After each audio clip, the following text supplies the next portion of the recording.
10th class వరకు ఎలా చదివించుకునేవాళ్ళు అలాగే మీకు 10th నుంచి 11th 12th దాకా అక్కడే ఇంటర్మీడియట్ కూడా ఏర్పాటు చేసి పిల్లల్ని చదివించుకుంటాం.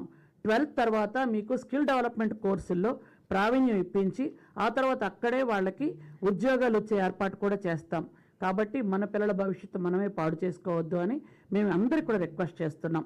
అలాగే నకిలీలు ఎవరైతే ఉన్నారో ఏజెన్సీలో వాళ్ళందరూ కూడా వీళ్ళకి గిరిజనుల్ని ప్రలోభ పెట్టి భయపెట్టి చేస్తున్నారు.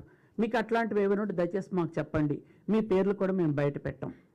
అలా మీకు 2-3 రోజుల్లో టోల్ ఫ్రీ నెంబర్ కూడా ఇస్తున్నాం. ఆ నెంబర్ ద్వారా మీరు చెప్పినట్టయితే ఖచ్చితంగా అక్కడికి వచ్చి పోలీస్ డిపార్ట్మెంట్ వాళ్ళు కానీ సంబంధిత డిపార్ట్మెంట్ వాళ్ళు వచ్చి పట్టుకోవడం జరుగుతుందని మీ అందరికీ కూడా తెలియజేసుకుంటున్నాం. గవర్నమెంట్ ల్యాండ్లో చేసినటువంటి ఈ 11 మండలాలు అలాగే నర్సీపట్నం ఏరియాలో ఉన్నటువంటి వాళ్ళందరూ కూడా ఆంధ్రప్రదేశ్లో ఎక్కడెక్కడైనా ఉన్నటువంటి గిరిజనులందరూ కూడా ఇక్కడి నుంచి అప్పీల్ చేస్తున్నాం.